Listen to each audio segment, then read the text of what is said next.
नमस्कार। भारतीयों के पास अब एक नया फंडामेंटल राइट है। भारत के नागरिकों के पास वैसे तो आज के दिन में कुल 6 मौलिक अधिकार हैं, यानी फंडामेंटल राइट्स हैं। इन सभी अधिकारों में लेकिन सबसे बड़ा और जरूरी अधिकार है right to life and personal liberty.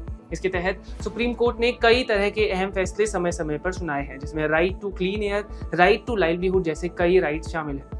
उसी पर सुप्रीम कोर्ट ने एक बार फिर अहम फैसला सुनाते हुए कहा है कि राइट अगेंस्ट क्लाइमेट चेंज भी एक फंडामेंटल राइट का पार्ट होना चाहिए।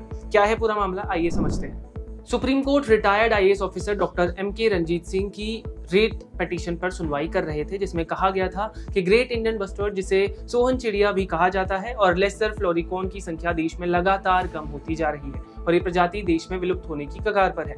बता दें कि ये दोनों पक्षी राजस्थान और गुजरात के इलाकों में पाई जाती है। याचिका में सरकार की तरफ से विंड टरबाइन, सौर ऊर्जा और ओवरहेड ट्रांसमिशन लाइनों को रोकने की बात भी कही थी। दरअसल इन पक्षियों की आंख सिर के दोनों सिरों पर होती है, जिसकी वजह से उड़ान भरते समय ये सामने आने वाली ट्रांसमिशन लाइनों की तारों को ठीक तरह से नहीं देख पाते और इसकी वजह से तार पर टकराकर इनकी मौत हो रही है। बता दें कि इस मामले की शुरुआत साल 2021 में हुई थी। साल 2021 में सुप्रीम कोर्ट ने राजस्थान और गुजरात के 99,000 स्क्वायर किलोमीटर के एरिया में ओवरहेड ट्रांसमिशन लाइनों को लगाने पर प्रतिबंध लगाया था। इस आदेश में कहा गया था कि सरकार इन तारों को अंडरग्राउंड बिछाए, जिसके बाद सरकार के 3 मंत्रालय सुप्रीम कोर्ट पहुंचे और सुप्रीम कोर्ट से अपने इस आदेश में बदलाव करने को कहा।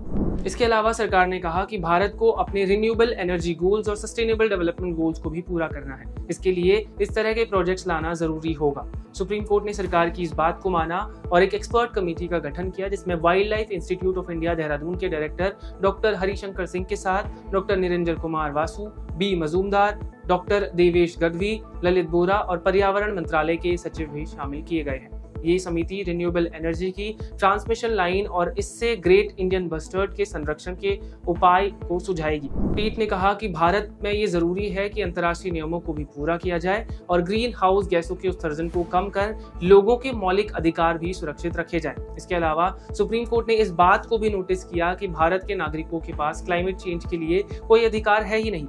ये बड़ा पेचीदा सा केस है, जिसमें एक तरफ भारत के इंटरनेशनल कमिटमेंट्स जैसे रिन्यूएबल एनर्जी, सोलर एनर्जी या फिर पेरिस क्लाइमेट एग्रीमेंट पर खरा उतरना शामिल है और दूसरी तरफ ग्रेट इंडियन बस्टर्ड जैसी कई प्रजातियों को इस तरह की प्रोजेक्ट से होने वाले नुकसान से बचाना है। अब देखना ये होगा कि ये एक्सपर्ट कमेटी की रिपोर्ट क्या कहती है। आपकी क्या राय है इस पर हमें कमेंट करके जरूर बताएं। धन्यवाद।